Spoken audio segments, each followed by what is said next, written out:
সিলেটের ভাষায় আপনার এলাকানো হইতে পারে যে মনে হরৌকা ওই হারিকেলটা আর কি আপনার ওইখানে রাখলাম।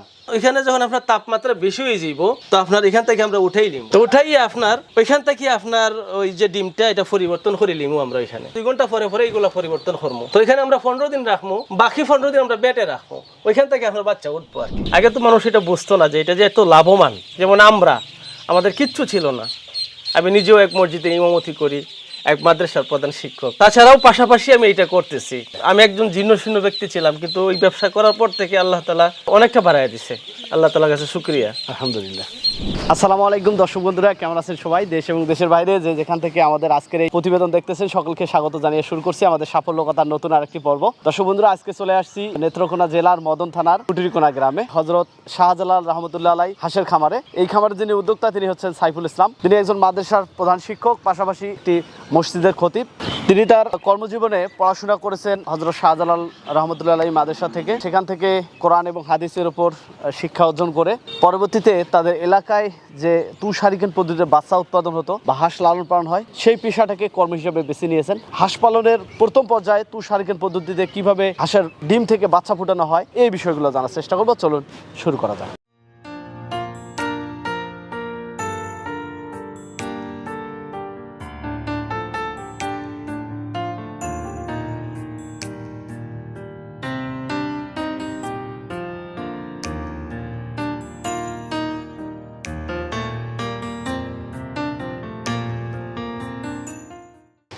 এই জায়গাগুলো কি আপনাদেরই? জি জি, আমার। কত বিঘা জায়গা এখন মোটামুটি? তো ওইখানে আছে আপনার আমাদের যে বাড়ির যে অংশ যেটা এটা, ওইটা প্রায় 10 বিঘার মতো, ওই বাড়িটা পুরো বাড়িটাই। আলহামদুলিল্লাহ। তাহলে খামারের কি নাম দিয়েছেন? ওইটা হযরত শাহজালাল রহমতুল্লাহ আলাই হাঁসের খামার এন্ড হ্যাচারি। সিলেটের একজন প্রখ্যাত ওলি। আমার মা আমাকে 8 বছর বয়সেই ওনার কাছে আমাকে শপথ করেছিলেন ওনার মাঝারে। তো উনি বলছিলেন যে আল্লাহ, যদি তুমি আমাকে একটা সন্তান দান করো তো আমি তোমার অলির মাঝারে, হযরত শাহজালাল রহমতুল্লাহ আলাইহির মাঝারে আমি তাকে দান করে দিব। তো ওইখান থেকে উনি গর্ভবতী হলেন, আল্লাহ তাআলা আমাকে দিয়েছেন। 8 বছর বয়সে উনি আমাকে ওইখানে নিয়ে গিয়েছেন। আমার লেখাপড়া পুরোটাই ওইখানে। আমি যে কোনো কাজ করি আমি আমার অলিকে সামনে রেখেই সেই কাজটা করতে চাই এবং করি, এটাই আমার ইচ্ছা। এই জন্যই এই নামটা আমি হাঁসের খামার করতে আমি বাছাই করে সেই নামটা আমার অলির নামের বরকতে এটা আমি ওইখানে বসাই দিয়েছি। একটু আপনার তুষ হারিকেন পদ্ধতিটা দেখবো, দর্শকদের দেখাবো। এগুলোর ভেতরে কি হারিকেন দেওয়া আছে? হ্যাঁ, এগুলোর ভিতরে হাইকেল দেওয়া আছে। এগুলো আজকে যে বাইরে দেখলেন যেগুলো ডিমগুলো, এটা আমরা ওইখান থেকে আইনা আমরা ওইখানে বসাই দিছি আজকে। একটা টেম্পারেচার আছে? হ্যাঁ, একটা টেম্পারেচার আছে। ওই যে রোদ্রে যে তাপটা ছিল ওই তাপটাকে হুবহু ঠিক রাখার জন্য এখানে আমরা হারিকেন ব্যবহার করেছি। প্র্যাকটিক্যালি দেখাচ্ছি আপনাকে।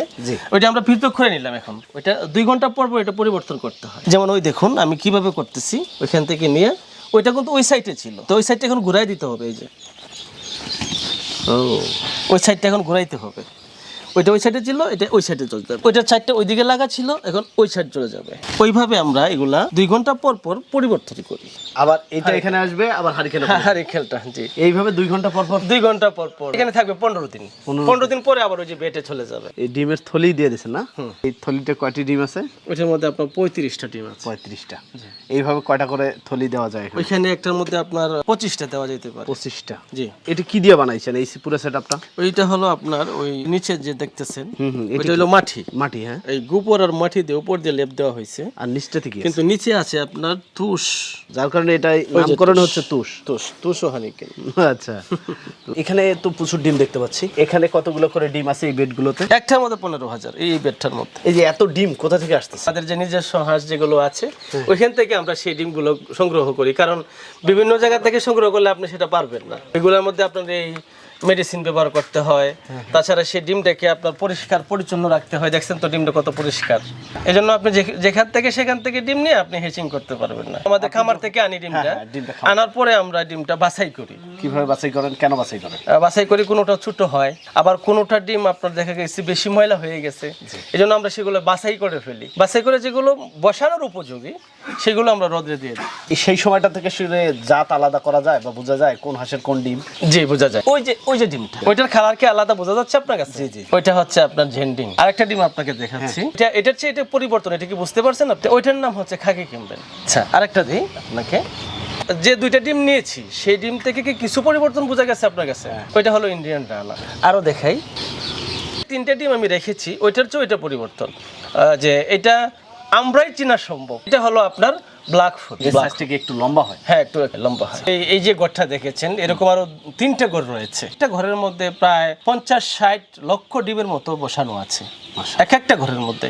তো এখান থেকে আবার যে বাচ্চা প্রতিদিন 20,000, 30,000, 50,000 বের হচ্ছে 3-4টে মিলায়া। এটা কতদিন বয়সে এসে বাচ্চা বাইর হচ্ছে? 28 দিন 29 দিন এরকম সময় লাগে আর কি। 28-29 দিন না? জি। এইগুলো কি হাঁসের বাচ্চা? এগুলো আপনার খাকি খেম্বেল আছে, জেন্ডিং আছে, ইন্ডিয়ান রানা আছে, একই সাথে ব্ল্যাক ফুল আছে। জি, মানে বিভিন্ন গ্রাহক যারা আছেন তারা তো বিভিন্ন জাতের চায়, যার কারণে সবগুলো একসঙ্গে। জি জি জি। এই যে এখান থেকে চোখ ফুটে বের হয়েছে না? জি জি। এই কতক্ষণ সময় লাগবে? এই ঠোঁট দিয়ে ভেঙে দিছে মনে হয়। তো ওনারা নিজেরাই এটা ভেঙে ফেলে। এটা কতক্ষণ পর্যন্ত এই যে বাচ্চা ফুটার কাজটা চলে? ওইটা আপনার যখন শুরু হয় তখন থেকে 3 ঘন্টার ভিতরে সব বের হয়ে যায়। এই 5টা আজকে বের হচ্ছে, আপনি দেখছেন ওইদিকে খালি আছে, দেখছেন? জি। ওই সাইড থেকে বের হয়ে এই পর্যন্ত আসছে। আচ্ছা, সকালবেলা 15,000 নিয়ে গেছে, এখন এখানে 5,000 আছে। এটা আজকে কতক্ষণ পর্যন্ত চলবে? আর 1 ঘন্টা চলবে। আর 1 ঘন্টা চলবে? 1 ঘন্টা চলবে। তার মাঝে সব ফুটে বের হয়ে যাবে? হ্যাঁ, ফুটে বের হয়ে যাবে। তারপরে কি এই খোলসগুলো আলাদা করে? হ্যাঁ হ্যাঁ, এগুলো আলাদা করে ফেলে দিতে হবে মাশাআল্লাহ। ওইখান থেকে। তো সব ধরনের বাচ্চা দেখতে পাচ্ছি, কালো, সাদা। জি, ওইখানে আপনার বিভিন্ন ধরনের বাচ্চা রয়েছে। যেমন যেটা আপনি সাদাটা হাতে নিয়েছেন সেটা হচ্ছে ইন্ডিয়ান রানা। ইন্ডিয়ান রানা এটা আপনার হাতে যেটা, ওইটা হচ্ছে আপনার ব্ল্যাক ফুল, আর ওইটা হচ্ছে আপনার জেন্ডিং। এটা হলো খাকি ক্যাম্বেল। খাকি ক্যাম্বেল? জি, এটা হলো খাকি ক্যাম্বেল। চারটা দেখলাম। তারপরে আছে আপনার ওই যে রূপালী।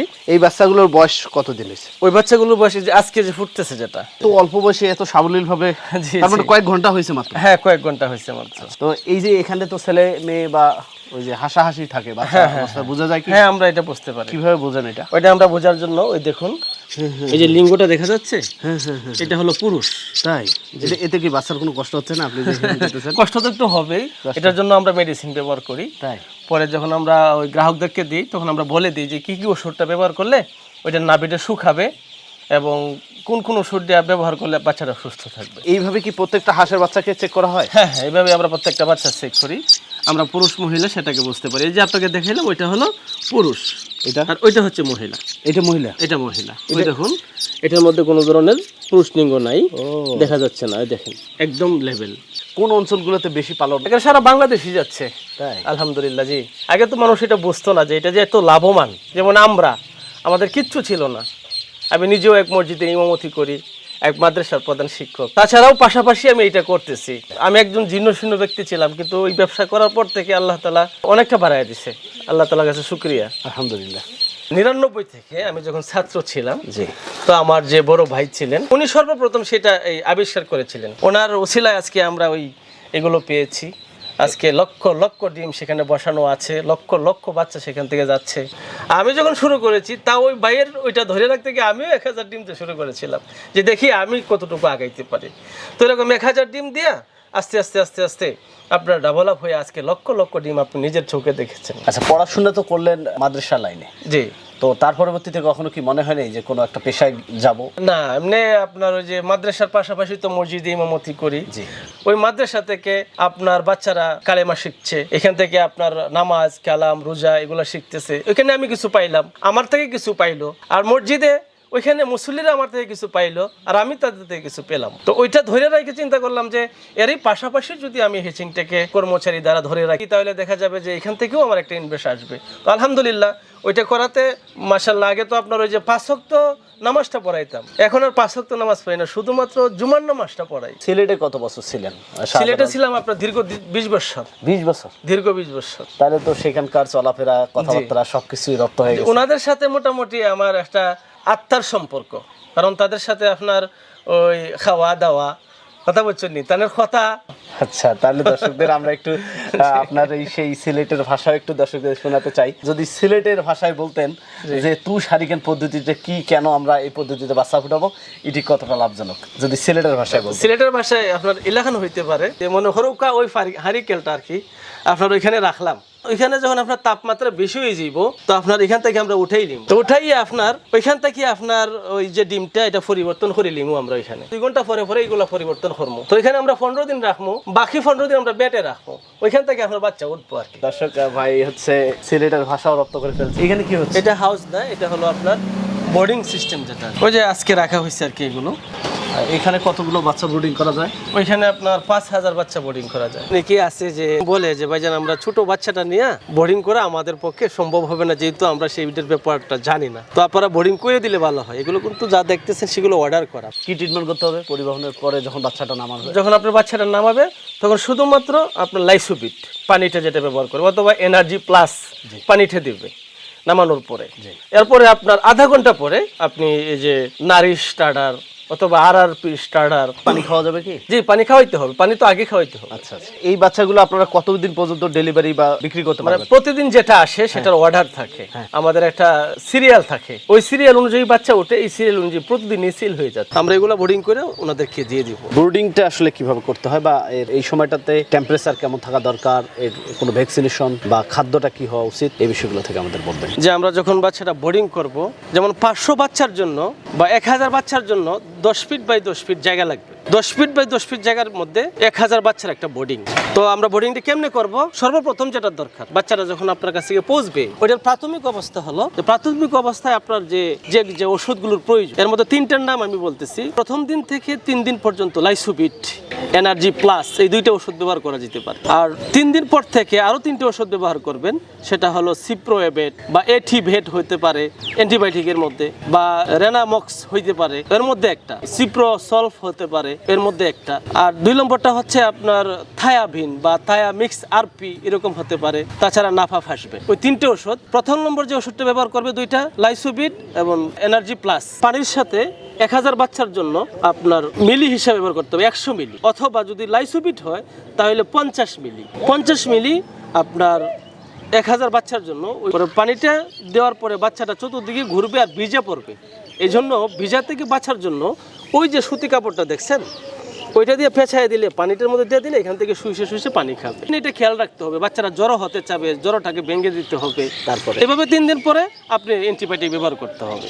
আর এনার্জি প্লাস, তারপরে আপনার লাইসোবিট, বিটাজিং, এটা সর্বাবস্থায় ব্যবহার করতে পারে। এরপরে আপনার 22 থেকে 30 দিনের ভিতরে প্রথম ডাক প্লে, দ্বিতীয়টা হলো 45 দিনের ভিতরে, তৃতীয়টা হলো আপনার 60 দিনের মধ্যে, চতুর্থটা হলো আপনার 3 মাসের ভিতরে এই ভ্যাকসিনগুলো কমপ্লিট করা। ওই 4টে ডোজ দিয়ে ইনশাল্লাহ যদি মাঠে ছেড়ে দেয় আর কোনো সমস্যা ইনশাল্লাহ আসার কথা না। আর 1 দিন থেকে নিয়ে 22 দিন পর্যন্ত ফিট ছাড়া কোনো কিছু খাওয়ানো যাবে না। বাকি সময়টা 22 দিন পরে আপনার ধানটা সিদ্ধ দিয়ে খাওয়ানো যেতে পারে, ভুট্টা ভাঙ্গা খাওয়ানো যেতে পারে, গম ভাঙ্গা খাওয়ানো যেতে পারে, তাছাড়া বসি খাওয়ানো যেতে পারে। আপনারা কি হাঁস নিজেরা পালন করেন না শুধু বাচ্চা উৎপাদনের কাজটি করতেছেন? আমরা নিজেরা খামার করি। আমাদের এখান থেকে 1 দিনের বাচ্চা থেকে নিয়ে করে 1 মাস, 2 মাস, 3 মাস, 4 মাস, 5 মাস রানিং ডিম পর্যন্ত যে যেটা চায় সারা বাংলাদেশেই আমাদের এখান থেকে ছিল। আপনাদের নেত্রকোনার মদন উপজেলাটি কতটা উন্নত হয়েছে, কতগুলো মানুষের প্রত্যক্ষ পরোক্ষভাবে কর্মসংস্থান তৈরি হয়েছে, এই বিষয়ে আমাদের কিছু বলবেন। আলহামদুলিল্লাহ, আমি এটা বুকে হাত দিয়ে বলতে পারি যে সারা বাংলাদেশে আমাদের প্রত্যেকটা উপজেলায় এবং জেলা, উপজেলা, ইউনিয়ন এবং গ্রাম পর্যায়ে আমরা যাওয়ার চেষ্টা করতেছি, এবং কি আপনার হাজার হাজার মানুষ ওইখান থেকে কর্মজীবী হচ্ছে আলহামদুলিল্লাহ। একটা বাচ্চা উৎপাদন খরচ কেমন হয়? একটা বাচ্চা উৎপাদন খরচটা আপনার চলে আসে লেবার পর্যন্ত 35 টাকা, 36 টাকা, যেটা আমরা এখন বিক্রি করতে হচ্ছে 40 টাকা। এই কর্মসংস্থানে এসে বা এই তুষারিকেন পদ্ধতিতে এসে ব্যক্তিগতভাবে আপনি কতটা প্রফিটেবল হয়েছেন? আলহামদুলিল্লাহ, এখানে তেমন লাভের চিন্তা ভাবনা খুব কম করি। যেন আমি চিন্তা করি এইটাই যে আমাদের এখান থেকে একটা মানুষ বিদেশে গিয়ে কত সমস্যা পড়ে যায়, এই দেশে যদি 5 লক্ষ টাকা দিয়ে একটা খামার করে, তো এখান থেকে সে অনেকটা প্রফিট পাবে। বিদেশে যে বেতনটা পাবে, যে কষ্টটা করে, এটা দেশে থেকে সে সেটা পাতে পারে। এই চিন্তা ভাবনা নিয়ে আমরা সেটা আমাদের নেমেছি যে আমরা শুধু লাভের দরকার নেই, আর লাভ তো আমাদের লাগবে, যেহেতু আমাদের কর্মচারী আছে, আমাদের নিজেরও বিবি বাচ্চা আছে, তাছাড়া প্রতিষ্ঠানে তোমার ধার করে রাখতে হবে। যেন এই হিসাবে বেশি একটা লাভে থাকি না, বছরের শেষে 20-30 লাখ টাকার মতো আসে ইনশাআল্লাহ। আমরা এটা চাই যে সারা বাংলাদেশে আমাদের এখান থেকে খামার করা শিখুক, কারণ আমাদের যেরকম প্রফিট হচ্ছে ওনারা যদি করে তাদেরও প্রফিট হবে। আমি প্রবাসীর ভাইদেরকে স্যালুট করি, তারা যে তাদের জীবনটাকে একটা যুদ্ধের মোকাবেলায় তাদের জীবনটা পরিচালনা করতেছে, এবং তাদেরকে বলবো যে আপনি যত টাকাতেই পারেন আপনি একটা খামার গড়ে তোলেন। আমরা ইনশাআল্লাহ আপনাকে যে ধরনের সহযোগিতা প্রয়োজন হয় একজন প্রবাসীর জন্য, এগুলো আমরা করবো ইনশাআল্লাহ। হাঁসের ডিম দিয়ে আমরা চাই যে সারা বাংলাদেশের মানুষ হেচিং করুক, খামার করুক, কইরা ওনাদেরও একটা প্রফিট হোক, এখান থেকে রুজি রোজগার করুক। ধন্যবাদ আপনাকে আজকের পর্বে আমাদের মূল্যবান সময় দেওয়ার জন্য। এর পরবর্তীতে আপনার বড় হাঁস পালনের বিভিন্ন বিষয় দর্শকদের জানাবো। সে পর্যন্ত ভালো থাকুন, সুস্থ থাকুন। আসসালামু আলাইকুম। ওয়ালাইকুম আসসালাম রহমতুল্লাহি ওয়া বারাকাতুহু। দর্শক, আমরা এতক্ষণ থেকে কথা বলেছি সাইফুল ইসলামের সঙ্গে। এটি একটা একবারে প্রত্যন্ত গ্রাম অঞ্চল। এই গ্রাম অঞ্চলে প্রত্যেকটা বাড়িতে কম বেশি তুষারিকের পদ্ধতিতে বাচ্চা উৎপাদন হয়। এই এলাকার মূল পেশা আমরা ধরতে পারি যে এই হাঁস পালন এবং তুষারিকের পদ্ধতিতে বাচ্চা উৎপাদন। আরেকটি ফসল আমরা দেখতে পেয়েছি, এখন মাঠে বড় মৌসুমের ধান চাষ হচ্ছে। প্রচুর পরিমাণে ধানের চাষটা এই অঞ্চলে অনেক বেশি হয়ে থাকে, যেহেতু বছরে একটা সময় তারা চাষ করতে পারে, যার কারণে ধানটাতেই বেশি তারা প্রাধান্য দেয়। আপনারা যারা নতুন উদ্যোক্তা এই সেক্টরে আসতে চাচ্ছেন, হাঁস পালন করতে চাচ্ছেন, তাদেরকে আসলে জানার দরকার রয়েছে। আপনারা অনেকে ইতিপূর্বে হাঁস পালনে এসে অনেক টাকা লসের সম্মুখীন হয়েছেন, বিশেষ করে প্রবাসী ভাইরা। আমি আপনাদের উদ্দেশ্যে বলবো, আপনারা যারা যেখান থেকে হাঁস পালনে আসুন না কেন, আপনাকে জানতে হবে যে হাঁস পালনটা কোন স্থানে লাভজনক। এই অঞ্চলগুলো হাওড়ের সাথে সম্পৃক্ত, বছরের একটা সময় ফাঁকা থাকে, তাদের খাদ্য খরচটা খুবই কম, যার কারণে আপনি যদি 1 মাস কোনো হাঁসকে না খাওয়ায় ডিম নিতে পারেন, এটি কিন্তু আপনার বছর শেষে মোটা অঙ্কের একটা অর্থ দাঁড়িয়ে যাবে। তো এভাবেই তারা হাঁস পালন করছে এবং এখান থেকে লাভবান হচ্ছে, এবং এখান থেকে উৎপাদিত বাচ্চা কিন্তু তারা সারা দেশে ছড়িয়ে দিচ্ছেন। এমন উদ্যোক্তা সাইফুল ইসলামের সঙ্গে কথা বলছি, তার হাঁস পালনের বিভিন্ন বিষয় জানছি। এছাড়াও এই এলাকাগুলোতে আরও অনেক খামারি ভাইরা রয়েছে যারা হাঁস পালনের সাথে জড়িত হয়ে তাদের নিজের ভাগ্যের পরিবর্তন করছে। আমরা এর পরবর্তীতে পর্বে জানবো এই হাওড় অঞ্চলে কিভাবে হাঁস পালন হয় এবং ডিমের হাঁস পালনের জন্য কোন পরিবেশ দরকার, কি কি খাদ্য খাওয়াতে হচ্ছে, এই বিষয়গুলো নিয়ে আরও একটি প্রতিবেদন আপনাদের দেখানোর চেষ্টা করব। সে পর্যন্ত ভালো থাকুন, সুস্থ থাকুন। ধন্যবাদ সবাইকে।